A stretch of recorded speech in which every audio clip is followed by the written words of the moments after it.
Oi, Opa! Dani, Tudo bem? tudo bem? E com você? Também, também. Primeiro aqui, agradecendo em nome da Flair Dermocosméticos, que é uma empresa brasileira que sempre tem esse olhar de trazer profissionais de peso especialistas para dividir conhecimento conosco e você com essa sua presença maravilhosa na nossa semana de live falando aí sobre a estética íntima. Eu que agradeço a você pelo convite, Dani, agradeço também a Flair pela oportunidade da gente poder estar batendo esse papo, que eu acho que vai ser muito, muito legal. Muito bom, muito bom. Muito obrigada. E olha, estar aqui na sua presença, com muitas perguntas, com muitos questionamentos, e a gente vai poder compartilhar todo esse conhecimento. Então, você profissional que já está aqui nos acompanhando, vai mandando os aviõezinhos, levando aí esse conhecimento para os seus amigos, para suas amigas, e para que a gente fale sobre a estética íntima sem tabu e com muita ciência, né? Que eu acho que isso que é o mais importante. Não é banalizar um assunto, mas é trazer para a luz do conhecimento tantas possibilidades e saber que a gente pode ajudar e transformar. Depois eu peço para que vocês entrem no Instagram do Dr. Matheus, siga, porque ele traz relatos quase que diários, né? Você quase que diariamente coloca um relato clínico com uma história de um paciente seu e que você realmente traz uma sensibilidade. É isso que você busca e que passa que eu recebo desse lado. Eu acho, bem, você conhece bem esse lado, você também faz muito isso, Dani. Eu acho que nós, como profissionais de estética, somos profissionais da saúde também. E é óbvio que a primeira coisa, quando a maioria das pessoas pensa em estética, pensa na forma, pensa na modificação física, na aparência. Mas eu acho que isso, na verdade, é o que é o mais visível, nem é o mais importante. Eu acho que a grande questão realmente da estética, e é quando a gente realmente faz diferença na vida das pessoas, é quando a gente utiliza a estética para ajudar essa pessoa a colocar para fora uma transformação que ela já fez por dentro dela. É um pouco, por outro lado, a gente às vezes fica sabendo de pessoas que são lindas, são maravilhosas, têm formas perfeitas, mas por mais perfeitas que elas estejam, elas ainda estão insatisfeitas. Então, será que uma pessoa nessa situação, ela já fez a transformação interna dela?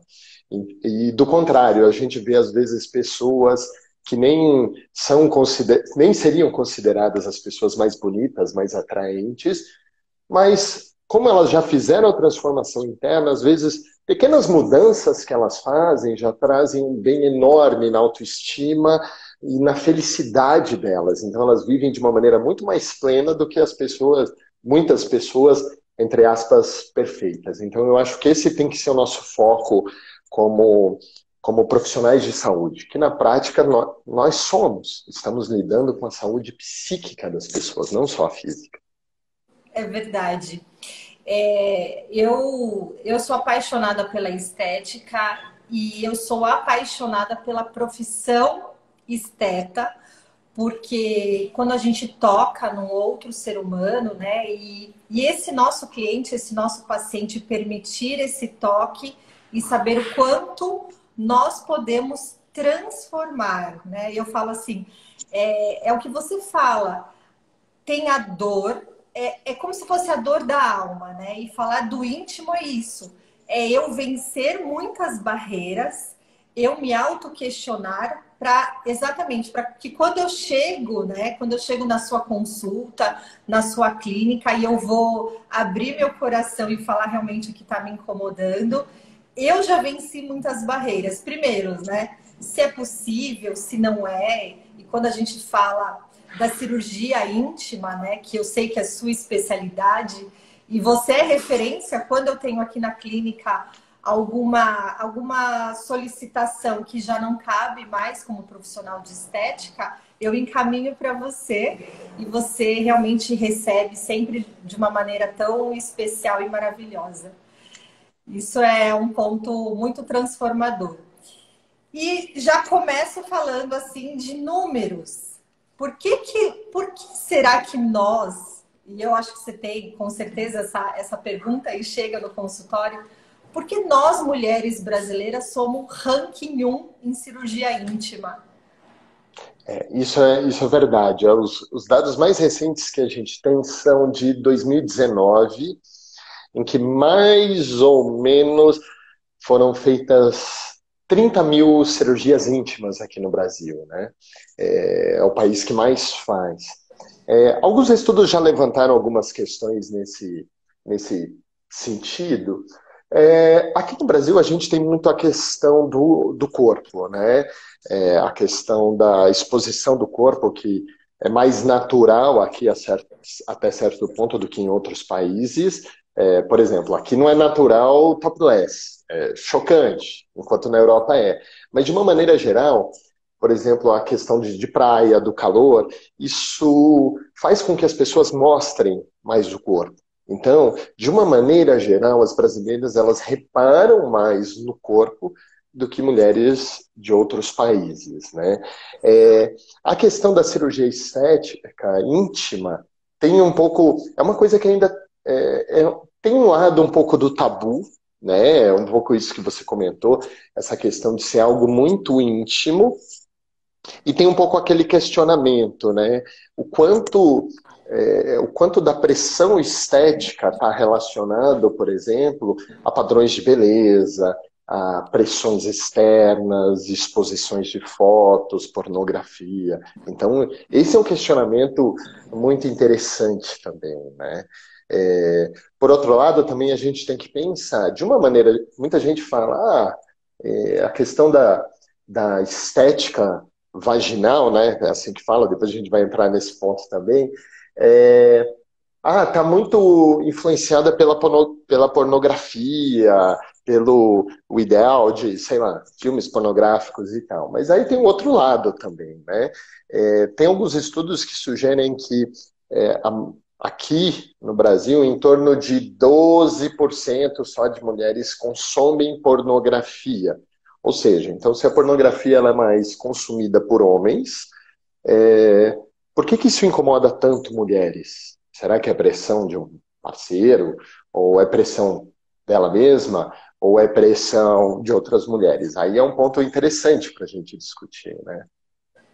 E é muito legal isso. Eu sempre coloco até nos cursos, né? Eu falo assim, me conta qual que é o seu padrão de estética íntima. Por exemplo, eu tenho a minha vulva, a minha genitália, e aí eu realmente coloco esse questionamento. Quando que foi a sua primeira percepção de visão, de você olhar uma outra mulher, né, uma outra genitália feminina que não foi a sua? Pode ser da nossa mãe, pode ser da nossa amiga, né, ela se trocando, enfim. Mas realmente, por mais que nós mulheres não consumimos tanto pornografia, né? Pornografia, você falou que 12% das mulheres que consomem, mas a gente realmente vai buscar um padrão Photoshop, um padrão da genitália, que eu sei que tem alguns tipos, né? A gente pode até falar sobre isso, da genitália Barbie, né? Que é sem nenhum pelinho, tudo no lugar, tudo fechadinho. E a gente começa a se cobrar realmente o normal dentro de algo que é totalmente transformado, né? Então, Perfeito, não dá perfeito. para E colocar. não dá, exato. E é interessante, tem uma coisa que ilustra muito bem isso. Tem uma obra de um artista inglês chamado Jamie McCartney, que ele fez um molde da vulva de 400 mulheres. Se chama Great Wall of Vagina, né? O grande painel da vagina, né? Aí depois a gente vai entrar nessa questão do nome também, né? Mas o que é interessante? Lá tem o formato da intimidade de 400 mulheres diferentes. E nenhuma é igual à outra. Tem vários padrões, tem vários tipos. Tem gente que tem pequeno lábio mais proeminente, gente que tem pequeno lábio mais interno, tem gente que tem grande lábio maior, grande lábio mais sequinho, tem gente que tem um monte de Vênus mais sequinho, tem gente que tem um monte de Vênus mais gordinho, tem gente que tem clitóris um pouquinho maior, gente com clitóris um pouquinho menor. Então a gente tem inúmeras formas de vagina, né? Existem tentativas de classificação, né? Os tipos de vagina. Eu acho que da mesma maneira que a gente não consegue classificar o tipo de corpo das pessoas, o tipo de mama que seja, a gente também não deve classificar a vulva, né? A gente tem tanta variedade de formas de pessoas, de formatos, e não tem como ser diferente na vulva, né? E na intimidade feminina.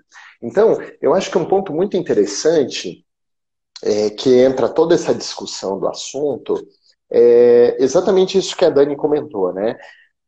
Até que ponto, quando que foi que isso começou a me incomodar? Quando eu comecei a achar que a minha intimidade não é normal, entre aspas, né? E tem essa questão do comparativo com pessoas mais próximas, mas também tem a questão da própria pessoa comparar consigo mesma em diferentes momentos de vida. É óbvio, da mesma maneira que nosso rosto não é o mesmo aos 20 anos e aos quase 40, né? Eu, como ainda estou perto mais dos 20, eu não sei como é isso, mas... pois é, nós dois, né, Dani? Perto dos 20.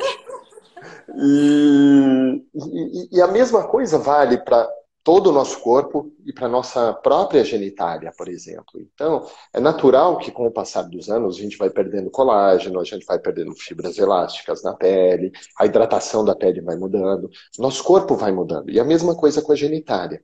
Então, eu acho que um ponto muito importante do ponto de vista dos tratamentos íntimos é o mesmo de qualquer mudança do corpo, né? É a motivação, o porquê você está fazendo, e tem que ser uma coisa muito pessoal, muito própria, sempre para agradar a si mesma e nunca para agradar talvez um marido, um namorado, ou alguma coisa assim. Tem até uma história uma vez, me perguntaram uma vez, doutor Matheus, meu namorado reparou que meu clitóris aumentou depois que eu comecei a fazer muito exercício, tomei hormônio e tal. O que eu faço?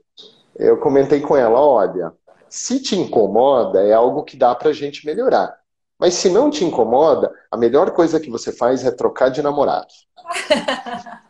Boa, ótimo. Porque eu acho que a mulher ela vem muito de buscar um padrão ideal, sendo que, principalmente para os profissionais que são linha de frente aí de receber sempre essa estética. E quando a gente fala realmente da genitália feminina, né? Eu falo que tem muitas clientes que chegam na consulta e falam assim: você pode dar uma olhadinha na minha vulva para ver se ela é normal? Aí eu falo, aí eu abro exatamente um banner com um monte de tipo de vulva. E aí eu vou falando, olha, você tá vendo como nós somos? Somos únicas, somos exclusivas, como a nossa digital ou como a nossa face. Cada um tem a sua. E realmente, a gente pode tratar se algo te incomoda esteticamente ou algo funcional também, né? Que a gente também fala da estética íntima, da cirurgia íntima, a estética e a funcional. Qual que é a cirurgia? E eu falo, né? Por mais que a gente tenha essa referência aí de 30 mil cirurgias realizadas por ano, a gente também tem muita cirurgia não declarada, né? Que você faz pequenas correções, mas não coloca na estatística. Qual que é a cirurgia que você mais recebe solicitação, doutor Matheus? Das cirurgias íntimas, a mais comum, de longe, é a labioplastia, né? Que é para reduzir os pequenos lábios, né? Que algumas mulheres até acham, são os grandes lábios. Não, são os pequenos lábios que às vezes podem estar grandes, mas são os pequenos lábios. Essa é de longe a cirurgia mais feita, tanto por cirurgiões plásticos quanto por ginecologistas, né? Outros tratamentos que podem ser feitos, aí são feitos uma quantidade menor, por exemplo, pessoas que têm uma gordura mais pronunciada na região, por exemplo, uma lipoaspiração no local, principalmente no Monte de Vênus, né, no pub, eventualmente nos grandes lábios, ou seja, naquela parte mais externa da vulva, em pessoas que às vezes têm aqueles lábios muito sequinhos, uma possibilidade é preencher ou com gordura ou com ácido hialurônico, são tratamentos possíveis.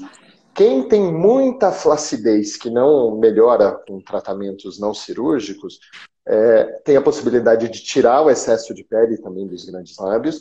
E uma cirurgia que ainda é muito pouco feita aqui no Brasil, porque a maioria dos médicos não sabe fazer, é a cirurgia para redução do clitóris sem perder sensibilidade, que é mais comum, por exemplo, em atletas ou pessoas que às vezes tomaram algum tipo de hormônio, anabolizante, e o clitóris inchou e aumentou. Inclusive eu encaminho as minhas clientes, as minhas pacientes de redução de clítoris, porque a gente, às vezes, a gente consegue, né, trabalhar qualidade de pele, clareamento, com a estética íntima dentro de um consultório estético, enfim. Mas realmente vai ter algumas indicações especificamente para redução de Monte Vênus, que aí eu vejo que para muitas mulheres ela tem que fazer uma harmonização de lipoescultura em abdômen, né? E que intensificou com a cicatriz da cesárea e aí aumentou a sensação e a percepção do Monte Vênus mais gordinho, mais cheinho. Eu vejo que a redução de Monte Vênus ela vem muito para a adolescente, que às vezes começa a usar uma roupa mais justa e que ela percebe que a sua Monte Vênus, a sua região, né, de pubis, ela vai apresentar um volume maior e às vezes ela sente um pouco de constrangimento com o uniforme, com a roupa, que eu falo que é as minhas pacientes mais jovenzinhas, ou pós-parto e tudo mais. E aí a questão dos lábios, né? E o clítoris, porque aí realmente a gente não consegue modificar muito dentro do uso de uma cosmetologia ou uso de uma radiofrequência. Então, e nesse sentido, só te interromper um pouquinho, claro. Dani, é muito interessante isso que você comentou, né? Harmonizar a região. Da mesma maneira que, por exemplo, quando uma pessoa quer fazer algum tratamento de face, não adianta, por exemplo, a face tá toda na posição, tudo certinho e a pele está ruim. Ou, por exemplo, o que me incomoda são só essas rugas. Tudo bem, trata só essa região, mas aqui embaixo não foi tratado. Então, a região genital também tem essa questão. O equilíbrio entre as diversas partes, às vezes é mais importante do que pensar numa parte só, como, é só o pequeno lábio, é só o clitóris, é só um monte de Vênus, né? Ou, quando a gente pensa em estética, eu acho que um dos parâmetros mais importantes, estética eu estou falando de uma maneira geral, tá? Essa sensação de equilíbrio e harmonia, muito mais do que o detalhe, é o todo que dá o aspecto agradável, o aspecto de observar. E lógico que você não é um cirurgião plástico somente íntimo, né? Você trata aí face e corpo também, e claro, com esse olhar específico. E eu sei que essa sua especialização de redução do clítoris, ele é muito importante. Porque uma das questões, quando a gente fala de estética íntima, muitas mulheres, elas fazem essa pergunta. Será que dói? Ai, dói? Como é que... fazer uma radiofrequência, fazer uma cirurgia, ou será que eu vou perder a minha sensibilidade? Eu acho que isso é sempre muito pauta dentro do consultório e a mulher ela fica com esse questionamento, né? Será que eu vou perder uma sensibilidade que eu quero dentro da busca dessa melhora, me sentir mais confortável? Eu sei que você fala bastante sobre isso, da importância de ser realizada com um profissional especialista para realmente manter a integridade da sensibilidade. Isso é muito perfeito, porque a gente tem que pensar que a forma e a função do corpo, elas andam juntas. De nada adianta ter uma uma forma perfeita se algo não pode ser usado. Eu tenho uma história muito interessante disso, né? É uma paciente minha que é garota de programa na Europa e tem um corpo escultural, malha bastante, tomou anabolizante para ficar com o corpo e tal, e ela aumentou o clitóris. E quando ela veio no consultório para mim, ela chegou me falando exatamente isso. Doutor Matheus, uma vez eu estava com um cliente e ele me perguntou se eu tinha feito a cirurgia de mudança de sexo. E ela falou, nossa, isso ficou na minha cabeça, eu comecei a me sentir super masculina e tal. E quando ela entrou no meu consultório, ela falou exatamente isso. Doutor Matheus, está me incomodando tanto que eu prefiro que você pode amputar, arranca, eu prefiro não sentir mais nada do que continuar com esse constrangimento. E quando ela virou e falou isso para mim, eu falei, você tá maluca, não vou fazer isso de jeito nenhum. Não é? Porque essa questão da sensibilidade é muito importante. O nosso aspecto, a questão sexual é uma necessidade humana também. Então, faz parte também da nossa satisfação, da nossa felicidade. Então, é um questionamento super importante. Mas, felizmente, de uma maneira geral, qualquer tipo de tratamento estético na região, seja dos grandes lábios, do pube, dos pequenos lábios, ou mesmo do clitóris, quando é feito com profissionais adequados, utilizando equipamentos adequados para a região, a chance de ter alteração de sensibilidade é praticamente zero. Então, esse cuidado é muito importante. E mesmo quando a gente fala, por exemplo, de cirurgia, que é uma região super sensível, todo mundo imagina, nossa, isso dói pra caramba. E, na verdade, é muito tranquilo, é praticamente indolor quando feita da maneira adequada. E isso também vale para os tratamentos como a própria radiofrequência, que tem que ser feita de uma maneira adequada, não pode concentrar calor demais na região, exatamente por causa do incômodo. Mesmo a questão de laser, ultrassom microfocado, mesmo quando a gente pensa em tratamentos não cirúrgicos, esse cuidado ele é muito importante. Não, isso eu falo que as pessoas sempre colocam essa questão funcional da dor, né? E a mulher, ela sempre pensa, e ela sempre traz esse reflexo da genitália dela, né? Que é realmente assim, ela ouviu a vida inteira, fecha a perna, não toca, não mexe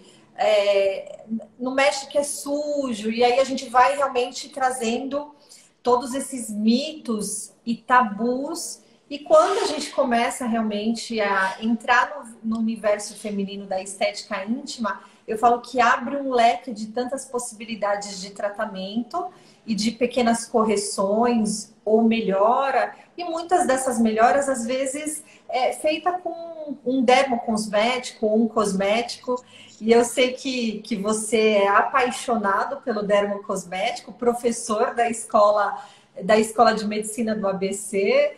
E a gente tem muito essa questão de o que passar na região íntima. Será que ela é Eu até falo, né? Parece, muitas das mulheres que vêm na clínica, falam assim, nossa, parece que é uma parte totalmente diferente do meu corpo, desconectada.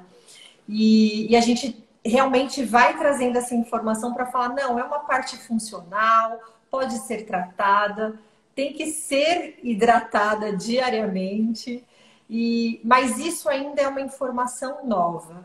Eu sei que você já busca isso e coloca, né, até como um pré-tratamento ou uma complementação, e hoje a gente vem realmente buscando fórmulas e conhecimento dentro do cosmético adequado para uma questão de pH.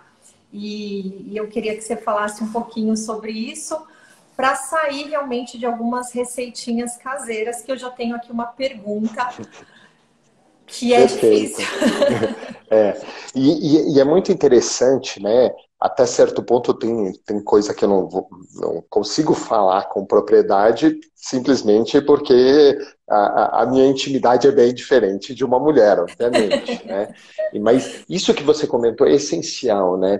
Essa relação que a gente tem com o nosso próprio corpo.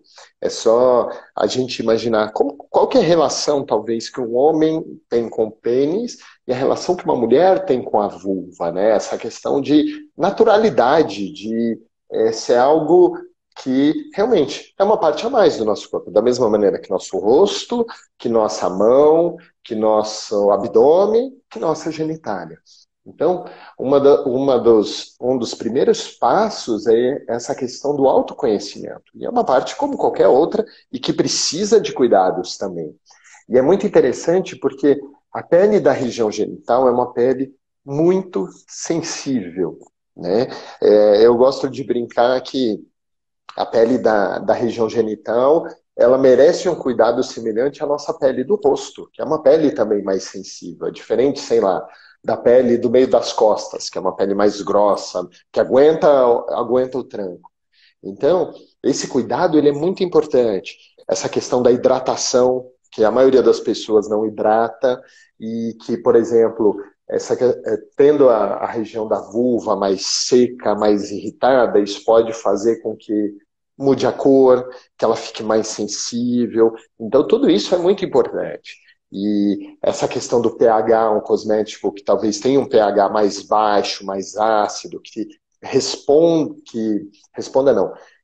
converse melhor com o pH natural da vagina e da vulva, que é um pH mais ácido exatamente para diminuir a chance de infecção, de corrimento, algum problema nesse sentido.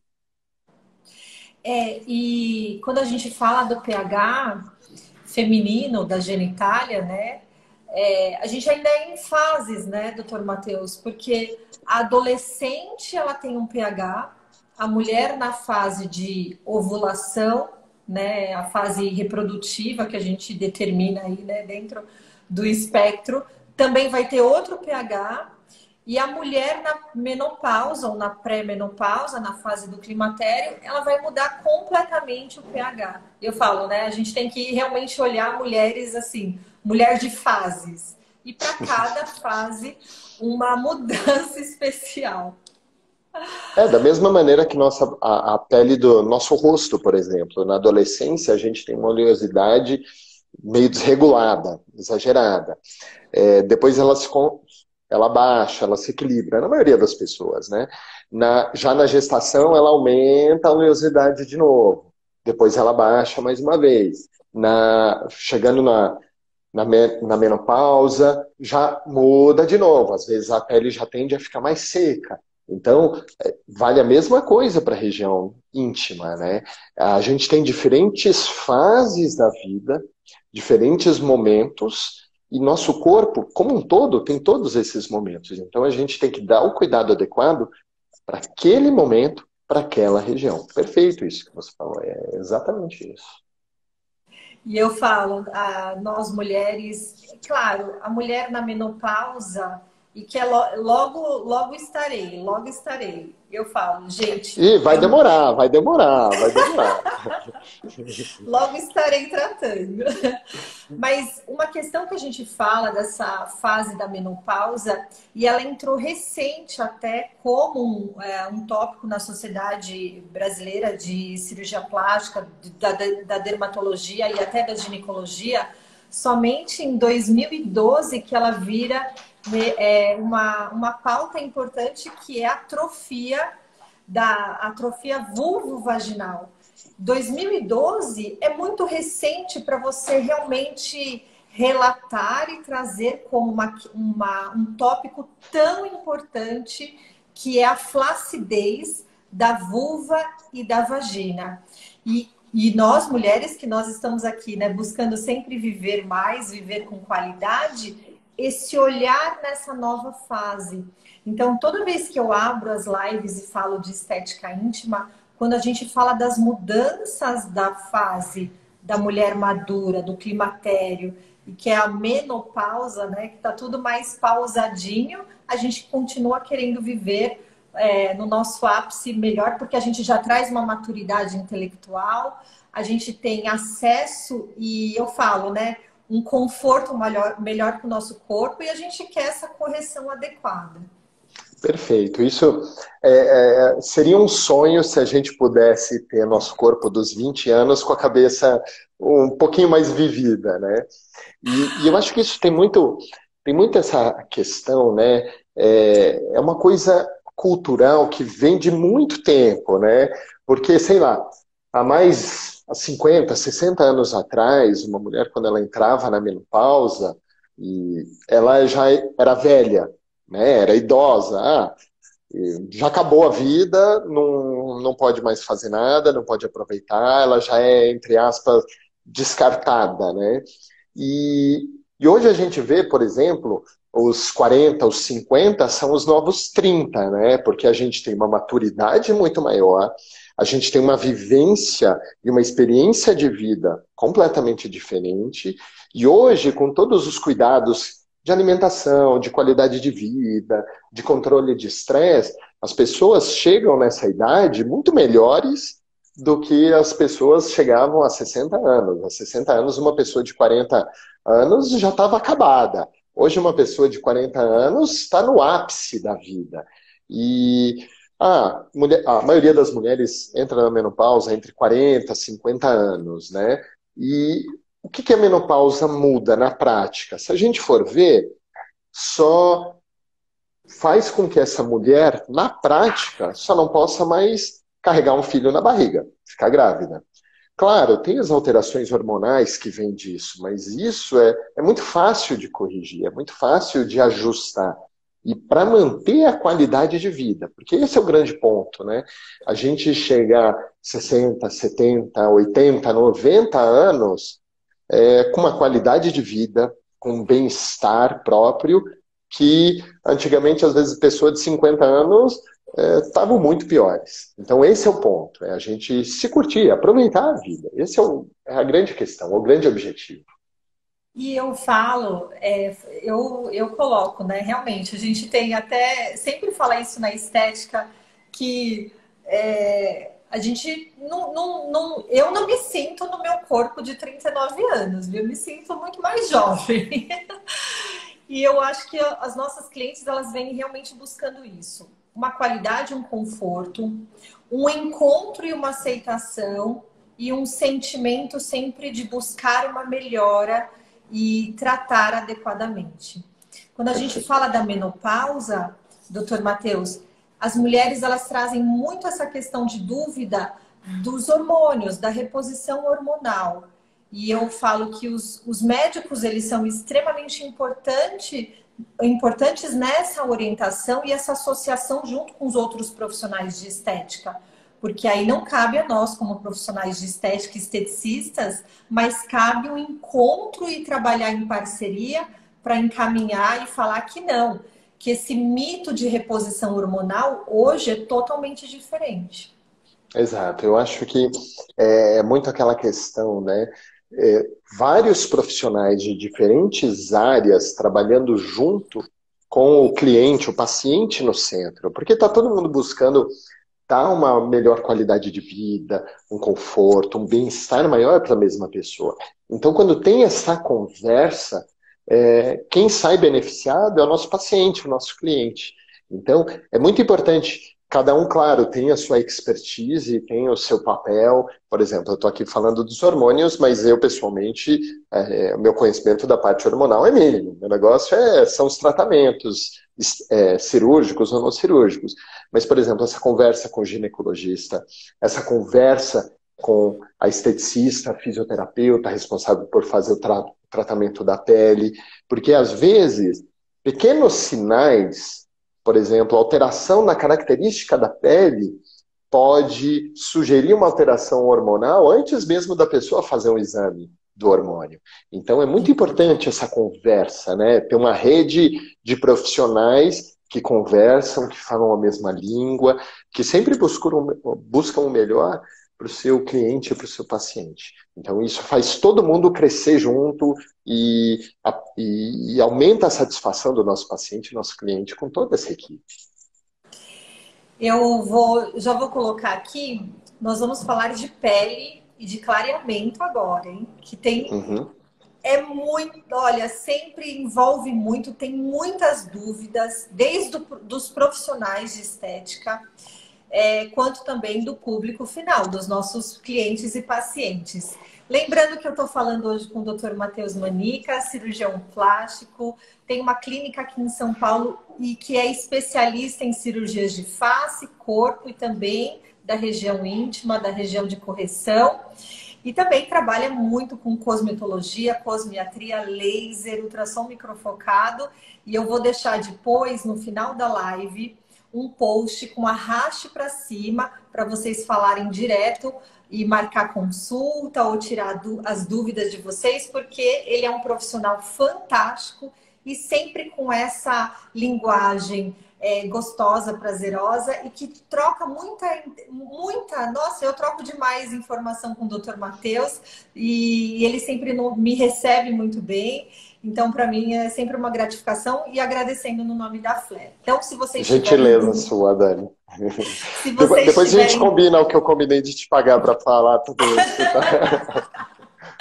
Hoje a nossa live seria até na clínica dele, que é um centro de tratamentos com vários especialistas, médicos especialistas e profissionais de estética.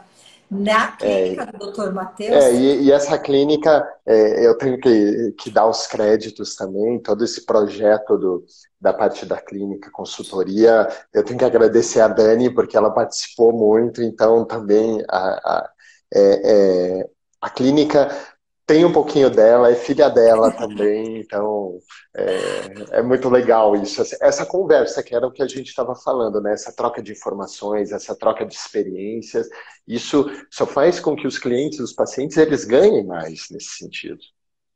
E falar sempre multidisciplinar, né?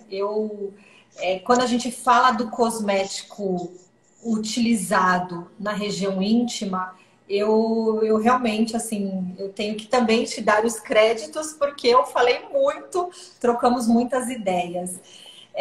Deixa suas perguntinhas se vocês estiverem aqui, tá bom? Porque a gente tem aqui uma caixinha de interrogação, a gente já abre essa caixinha. Se vocês tiverem perguntas, se vocês tiverem questionamentos, ou então depois vocês falam diretamente com o Dr. Matheus, que ele também deixou esse canal aberto para nós. Vamos falar de clareamento? Vamos. Que é um desafio, né? Sempre. Eu acho que nós, profissionais, a gente tem ainda uma busca de conhecimento, dúvidas sobre escurecimento de parte íntima e genital e o uso de cosméticos não adequados. Então, nos nossos mitos e verdades, colocaram uma receita caseira, que é esses milhões de vídeos no YouTube, que clareie, passa na sua genitália, clareei a minha pepeca e por aí vai. E eu imagino que você deve receber as intercorrências, que são quando essas receitas não dão certo, e aí realmente o cliente já vem ou no estado agudo ou já o crítico, o grave, né? O crônico. Isso é muito verdade. A gente tem que tomar muito cuidado com essas receitinhas caseiras, porque não só que elas possam não funcionar, o problema é que às vezes elas podem criar outros problemas mais difíceis de solucionar. Então, dependendo do que é utilizado, isso vale para qualquer região do corpo, tá? Por exemplo, pode piorar, criar mancha onde não existia, e às vezes são manchas difíceis de tratar, que às vezes, mesmo com peelings repetidos, mesmo os peelings mais profundos, uso de laser eventualmente, pode não resolver 100%. Então tem que tomar muito cuidado, porque é uma pele, quando a gente fala da região íntima, é uma pele muito sensível. Então, essa questão de cosmético adequado, pH adequado, ativos adequados, são muito importantes. De uma maneira geral, quando a gente fala de clareamento, isso também se aplica para o rosto, mas principalmente em pessoas que têm pele mais morena ou que têm uma tendência de manchar mais ou marcar mais, uma regra de ouro que vale é evitar deixar vermelho. Porque tudo que fica muito vermelho, muito inflamado, tem uma chance maior de pigmentar, de manchar, de marcar. Isso vale de uma maneira geral. Então, vale, por exemplo, quando a gente fala de melasma, por exemplo, tratamentos muito agressivos ou muito inflamatórios podem fazer isso. Vale quando a gente fala da região genital. E por que às vezes algumas pessoas ficam com a região da vulva mais escurecida, mais manchada? Tem muitos fatores, né? Tem a questão da predisposição individual, isso é uma coisa que a gente não consegue mudar. Naturalmente, a região dos pequenos e grandes lábios, ela é mais escura do que a pele ao redor. Isso é normal em quase todo mundo, tá? Tem a questão de, por exemplo, foliculite, é uma inflamação, pode aumentar risco de ficar vermelho e depois ir manchando ao longo do tempo.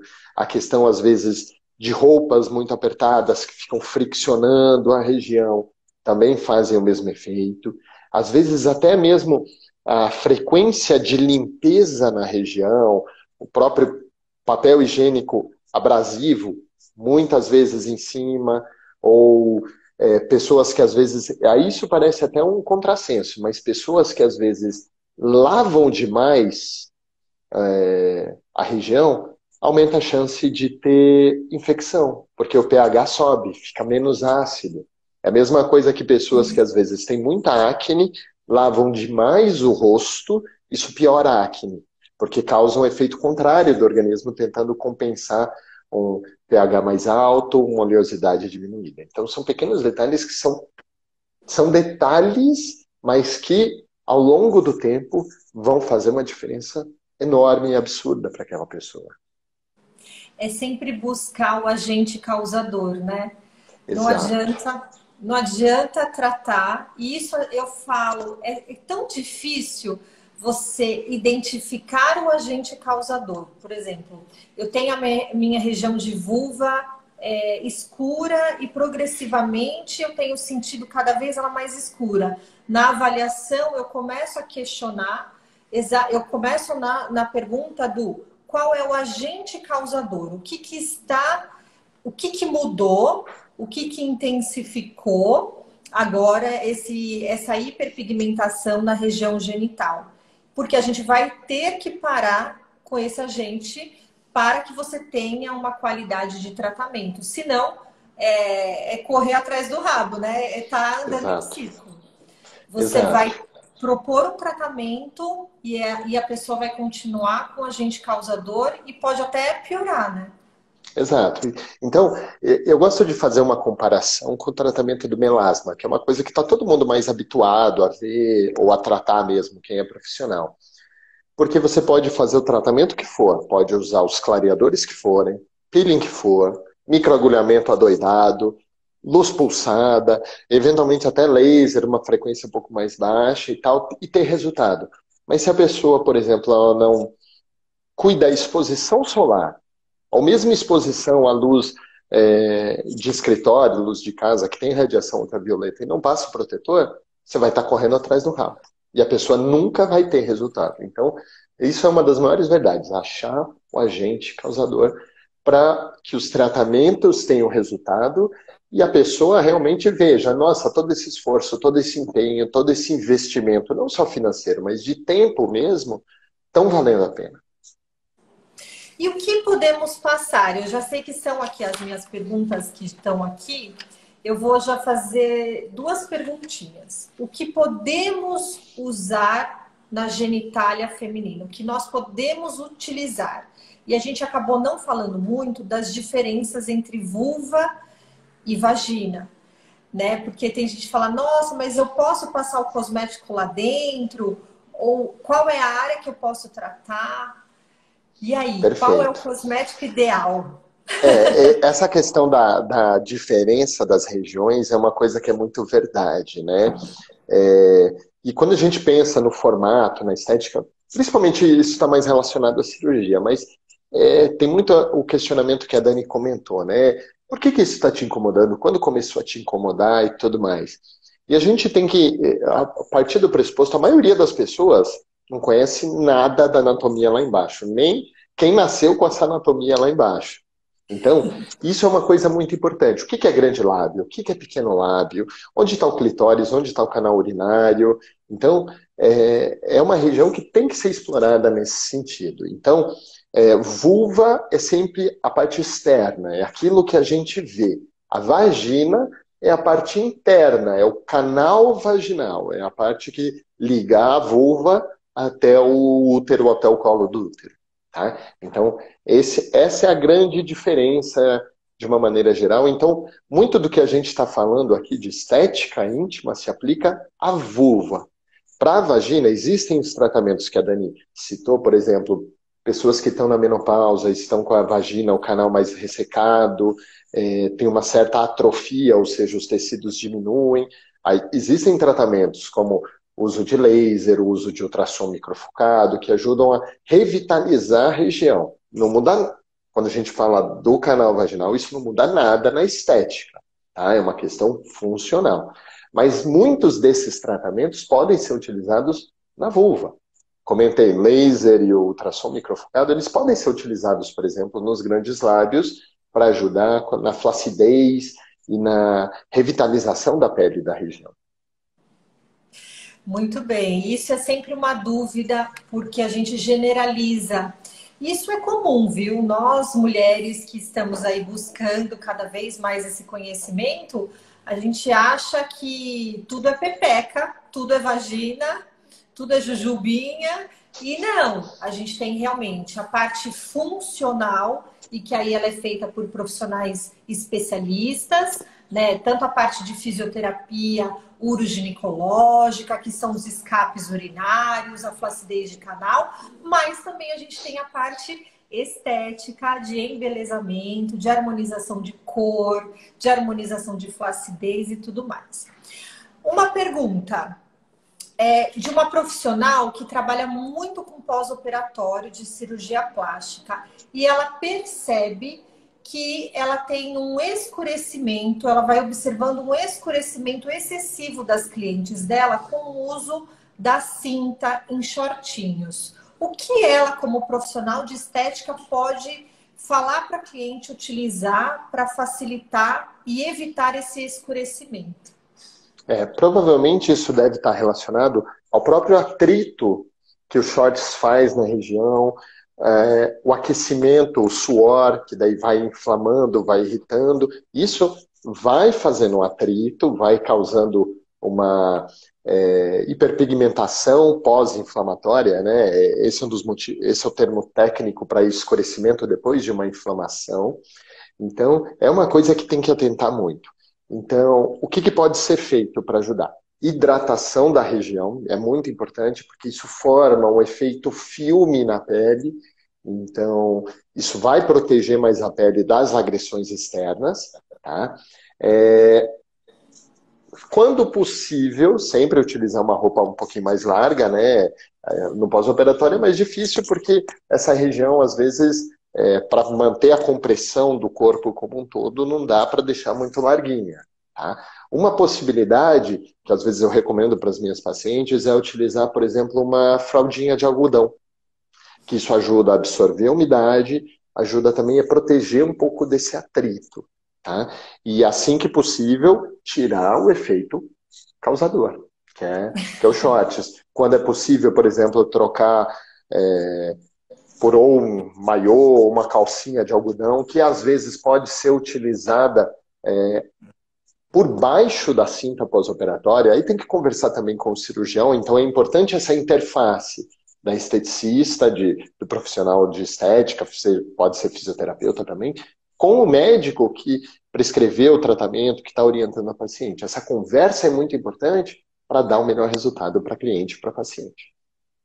E além dessa, imagina, realmente a cinta, né, o body, a gente às vezes do pós-operatório, a gente fica com tanta atenção dele estar fazendo a modelagem do corpo e esquece de fazer uma avaliação na vulva dessa cliente, porque se ela estiver marcando, sensibilizando, e aí a dica que você deixou, né, toda vez que você avaliar que está excessivamente vermelha, vai fragilizar e pode aumentar o escurecimento. Vou abrir as caixinhas de pergunta, doutor. Manda lá. Quais hidratantes usar na região íntima? O cuidado dos hidratantes é muito importante, né? Principalmente porque é uma pele mais sensível. Ah, dá para utilizar qualquer tipo de hidratante? Não. O ideal para essa região é utilizar hidratantes com pH próprio para a região íntima, ou seja, um pH mais ácido, ou, não achei nenhum desses. O que eu posso utilizar? Hidratantes para pele sensível, que vão ajudar a proteger, a restabelecer essa cobertura, o manto hidrolipídico da pele e vão proteger um pouquinho mais das agressões. Mas é muito importante esse cuidado, tá? Então, eu não tenho um hidratante, um cosmético específico para a região, isso é difícil de encontrar mesmo. Hidratante de pele sensível, já quebra um belo galho. Legal, muito bem, muito bem. Vamos lá, próxima pergunta. Olá, adoro. Posso passar protetor solar facial na pepeca? Olha, essa é uma pergunta bem interessante, né? A gente tem que pensar que qualquer área exposta ao sol sofre agressão do sol, né? Um pouco até a gente imaginar, algumas pacientes às vezes perguntam, doutor Matheus, eu tô grávida e tal, posso ir tomar sol no seio e tal para fortalecer? E a gente pode, mas a gente tem que pensar. Da mesma maneira que um recém-nascido que nunca tomou sol, você não vai pôr direto no sol, na maioria das pessoas, o bico do seio também nunca tomou muito sol. Então, vale a mesma coisa para a região íntima, tá? Proteção solar são para áreas expostas. Tem gente que acha, para não escurecer a região íntima, se eu passar protetor solar e deixar coberta. Muita gente pergunta isso de cicatriz, né? Por exemplo, depois da cirurgia, eu passo protetor e não vou pôr ela no sol. Teoricamente, você não precisa do protetor. O protetor é para a região exposta, tá? Pode passar um protetor solar na região mais externa da vulva, na região ali da junção da coxa com os grandes lábios, ou na região pouco acima do pube? Pode e deve. Qual o protetor solar que você vai buscar? De preferência, protetor solar para a pele sensível, facial, né? Porque é uma região mais sensível, então um protetor menos agressivo. Uma dica que às vezes eu dou para regiões sensíveis, para testar como o seu corpo responde, protetor solar infantil. É uma boa dica. Para quem. Olha, Porque se a gente for pensar, é um protetor que tem um componente físico, né? Ele é menos químico, ele é mais grosso, vai ficar branco, tá? Mas é uma dica muito interessante, porque protetor solar infantil, ele é feito por uma pele mais sensível das crianças, ele tem uma proteção alta. Então, é uma boa dica para a região mais externa. Na região mais interna da vulva, ali região dos lábios, não passe que vai agredir e não tem porquê. Não é teoricamente para estar tomando sol nessa região, tá? sim, mas interessante, hein? Adorei a dica. Muito bom, muito bom. Olá, outra pergunta. Quanto tempo demora a cicatrização das cirurgias para voltar a ter relações sexuais? Boa pergunta. De uma maneira geral, essa é uma região que ela cicatriza muito bem, porque tem muito sangue, tem muita vascularização.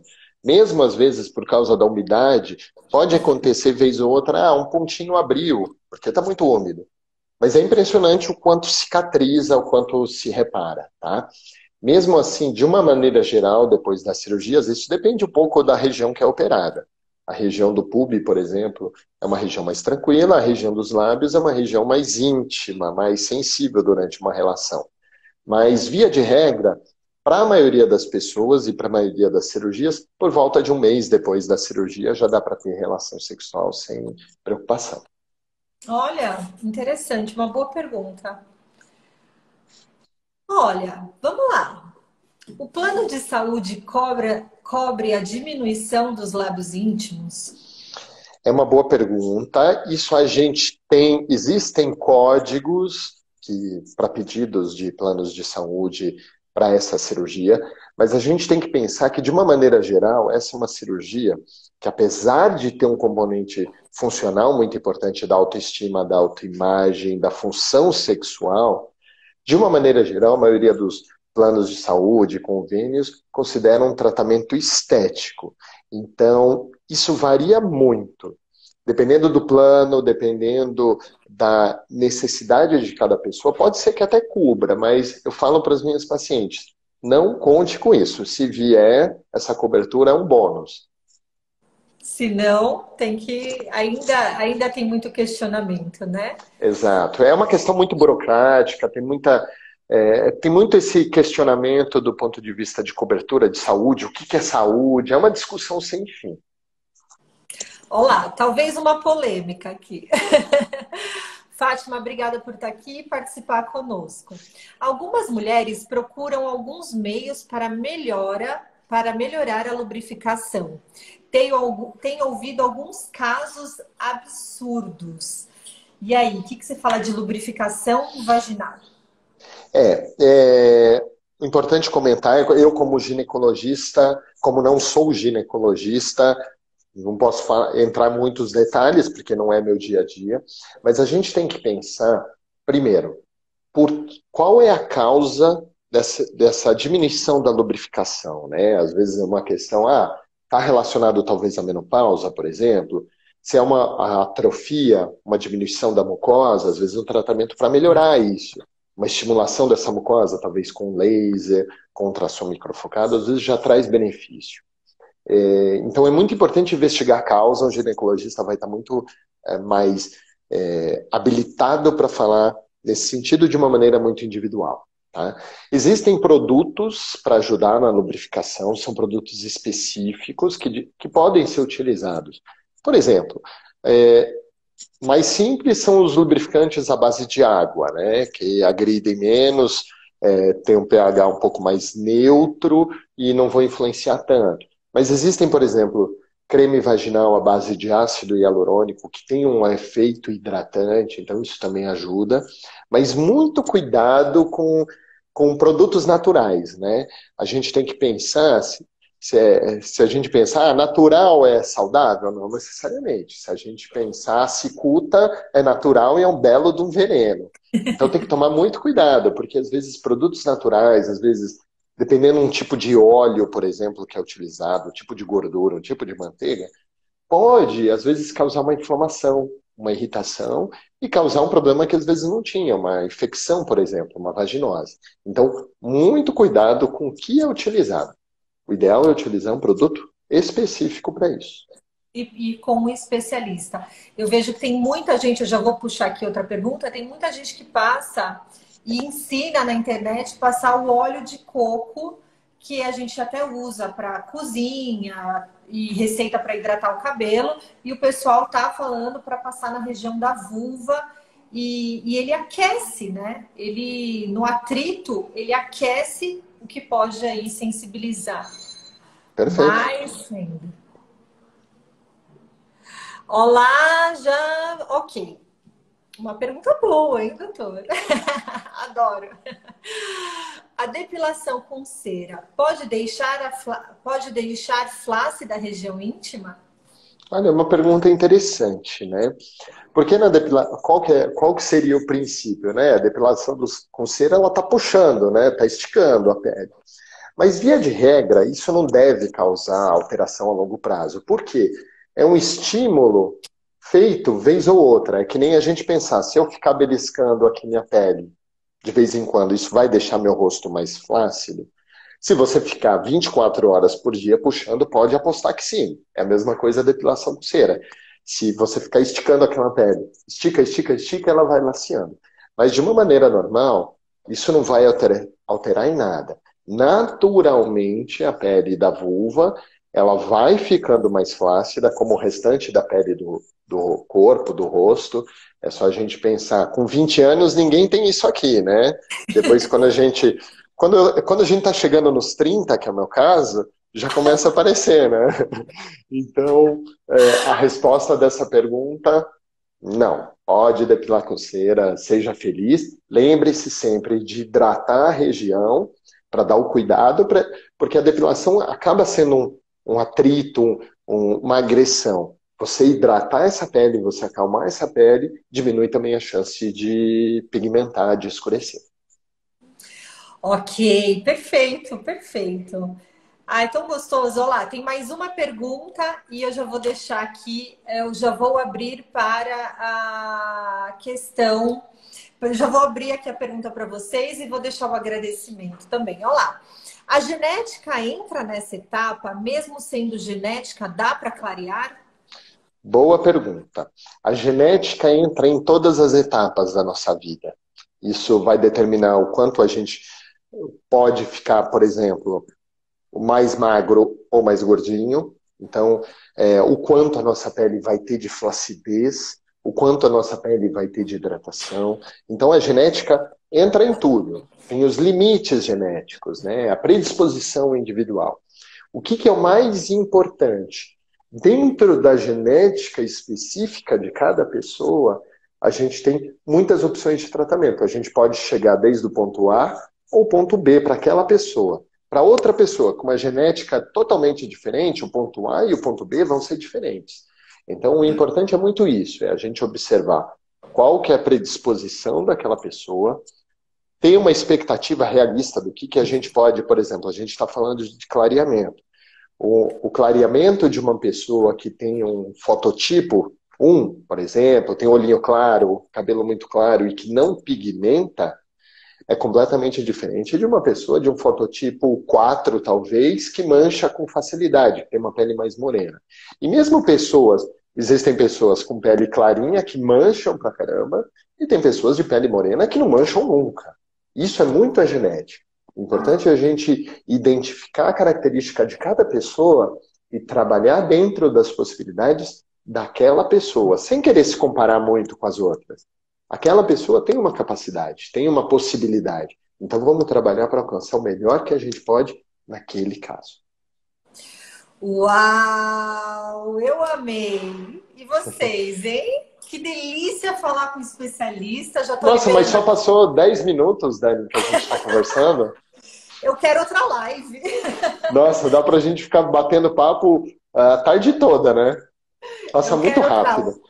Eu quero outra live, amando os corações subindo aqui, vocês interagindo com muitas perguntas, muitas perguntas. Depois eu vou até já fazer assim, printar essas perguntinhas e mandar para você responder na sua rede social, que eu sei que tá maravilhosa. Escreve aqui para nós o seu Instagram, Dr. Matheus, para nós profissionais de estética seguir e conhecer mais e ter você assim como um ponto de referência e poder fazer, inclusive, parcerias, né? Ter esse profissional médico com tanto carinho e um olhar ao multidisciplinar. O pessoal aqui agradecendo, parabéns, top. Falar de estética íntima sem tabu, com ciência e com tantas possibilidades. Eu amei, espero que a gente faça mais lives, porque Vai ser um prazer. com esse olhar e conhecer mais do seu portfólio e visitar a sua clínica logo que tudo isso normalizar. Sempre muito bom. Deixe para nós a sua mensagem, o nosso eterno carinho e o nosso agradecimento em nome da Flair Dermocosmética. Eu que quero agradecer o convite da Flair de poder estar batendo esse papo super gostoso com a Dani, que é uma querida, né? É uma pessoa super agradável, dá pra gente ficar batendo papo horas e horas, né? A gente já ficou muito tempo batendo papo por horas, né, Dani? E é muito legal poder falar de um assunto que ainda é tabu para muita gente, é um assunto que muita gente tem dedos para começar a conversar, e é um assunto como qualquer outro, é uma região do corpo que também precisa de cuidados como qualquer outra. E nós, como profissionais, a gente tem um papel muito importante de falar com naturalidade, né? De quebrar um pouco essa questão cultural de uma mulher não poder falar da intimidade dela como ela fala, por exemplo, do tratamento que ela faz no rosto, por exemplo. Então, é muito legal essa iniciativa da Flare, da gente fazer essa semana, poder falar um pouquinho mais disso. E assim, eu estou super à disposição. Quem tiver alguma dúvida sobre o assunto, sobre outros assuntos, pode me mandar mensagem. Respondo sempre que possível. E é um prazer enorme poder participar. Espero que a gente faça mais Muitas. em breve, Dani. Muitas outras. Pessoal, tá aqui ó, o Instagram do Dr. Matheus. Segue, conheça o profissional que é realmente referência no assunto de cirurgias íntimas e que está aí sempre à disposição para nós. Doutor Matheus, muito obrigada. Obrigada pelo seu tempo de estar aqui conosco, pela sua disposição, que assim, logo que eu fiz o convite, você brevemente aceitou. E que isso vire sempre cada vez mais proliferação de conhecimento, sem tabu e com muita ciência. Muito obrigada pelo seu tempo, pela sua presença. Muito obrigada aos profissionais aí que tiraram o seu tempo. Na sua hora de almoço estiveram conosco. E amanhã tem mais uma live falando com uma fisioterapeuta, a doutora Shana Bittencourt, que tem um livro fantástico falando sobre as referências e tratamento, amanhã às 19 horas. Um beijo. Muito obrigada, doutor Matheus. Obrigado. Tchau, gente. Boa semana para vocês todos.